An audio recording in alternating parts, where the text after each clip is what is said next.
Bed number 4 वाले मरीज के साथ कौन आया है? सिस्टर जरा जल्दी से बुला कर लाओ। डॉक्टर राधिका दास ने मेरे 80 वर्षीय पति का चेकअप करने के बाद अपने केबिन में जाते वक्त नर्स से कहा।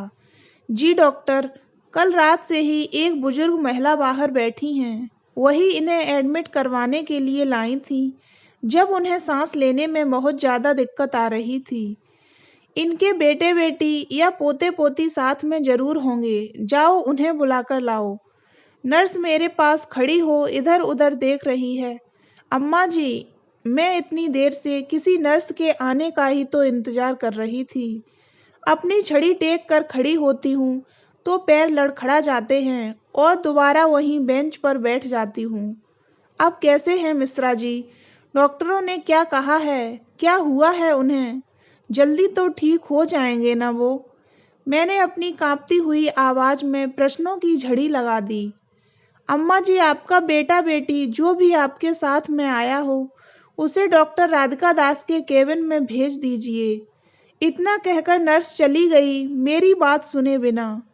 मैं अपनी झुकी हुई कमर और कमजोर आंखों से छड़ी के सहारे डॉक्टर के केबिन की ओर चल पड़ी। कल से जब से मिश्रा जी को यहाँ हॉस्पिटल में लेकर आई हूँ, लग रहा है मैं कुछ ज़्यादा ही बूढ़ी हो गई हूँ और इस छड़ी का सहारा लेकर चलना पड़ रहा है। वरना मिश्रा जी जब मेरे पास रहते हैं तो यह छड़ी मुझसे दूर ही रहती है। वो अक्सर कहते हैं मिश्रायन, हम दोनों ही अपने अंतिम समय तक एक दूसरे का सहारा हैं। मुझे कभी छड़ी की भी जरूरत नहीं पड़ेगी जब तक तुम मेरे साथ हो।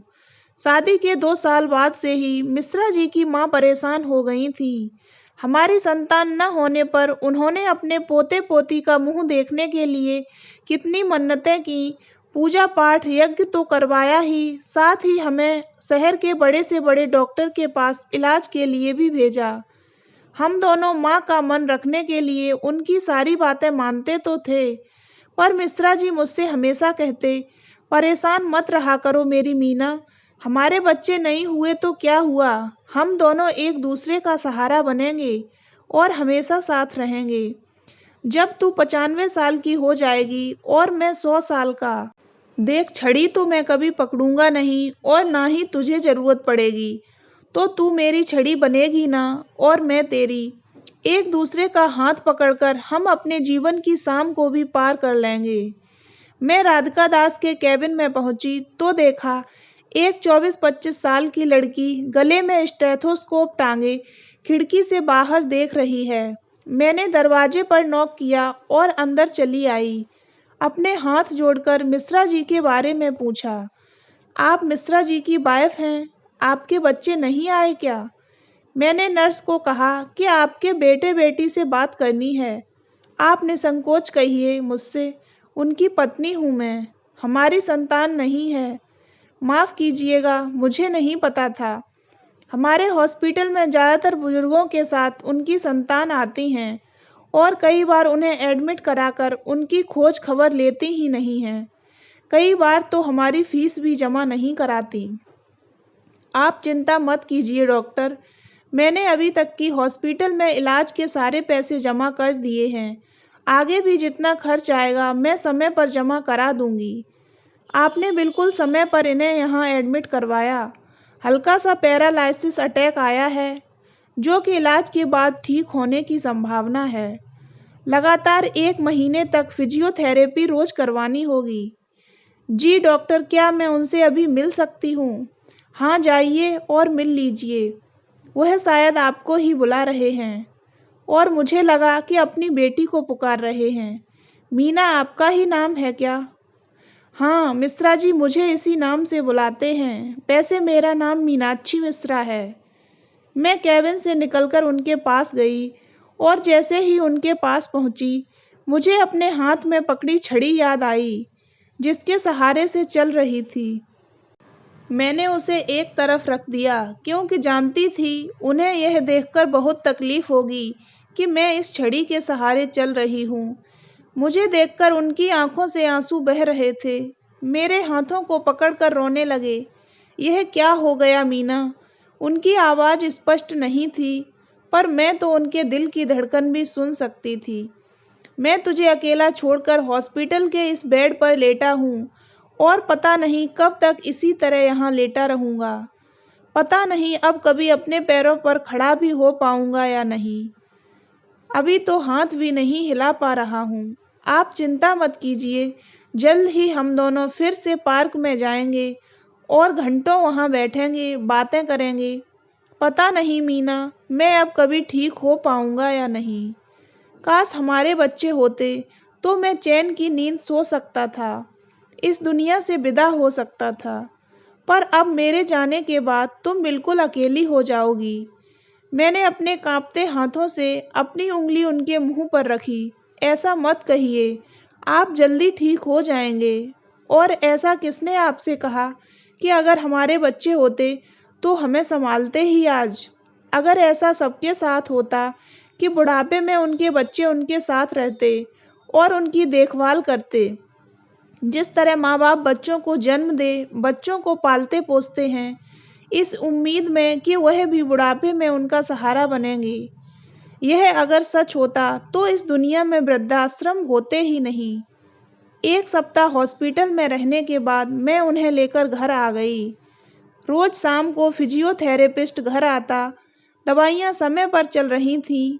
मेरे काम में हाथ बटाने के लिए शांति थी ही, जो हम दोनों का खाना बना देती और घर की साफ सफाई कर देती, जिसके बदले हम हर महीने उसे पैसे दिया करते। हमारा खर्चा हम दोनों की पेंशन से निकल ही आता था।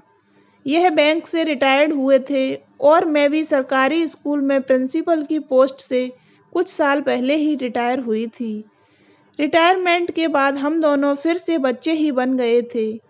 अब अधिकतर समय हम दोनों का साथ ही बीतता था। कभी लूडो और कैरम बोर्ड खेलते तो कभी मैं उन्हें कहानियाँ पढ़कर सुनाया करती। मिश्रा जी मुझे किशोर कुमार के गाने सुनाते। अपने बगीचे में बैठकर घंटों हम अपने बचपन की बातें करते। रोज शाम को मंदिर जाया करते। फिर वहाँ से लौटते वक्त यह मुझे चाट की दुकान पर ले जाते। हमें गोलगप्पे एक ही प्लेट में खाते देख आसपास के बच्चे एक दूसरे को कोहनी मारते और इशारा करते।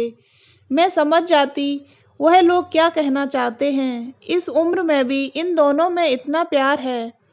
हाँ, यह सच ही था कि जैसे जैसे हमारी उम्र बढ़ रही थी, इस उम्र के साथ साथ प्यार भी बढ़ता ही जा रहा था। मेरे घुटनों में दर्द होता तो वह अपने हाथों से मेरे पैरों की मालिश करते।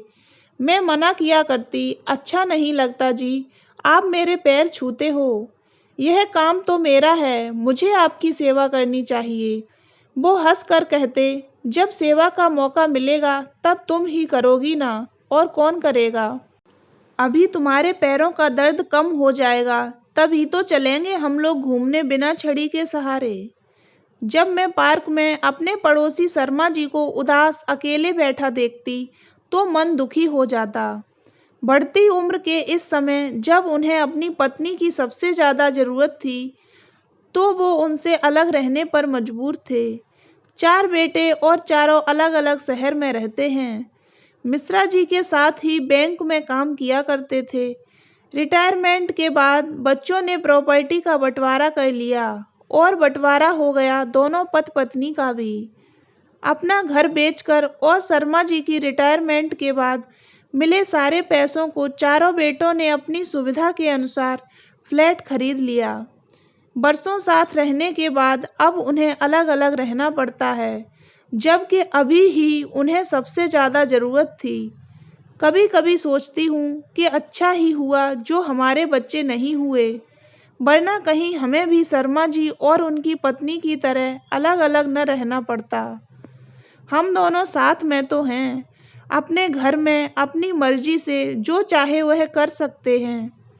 वो अपनी पत्नी को हमेशा याद करते हैं। उन्हें फ़ोन करने के लिए भी वो मिश्रा जी से उनका फ़ोन मांगते हैं।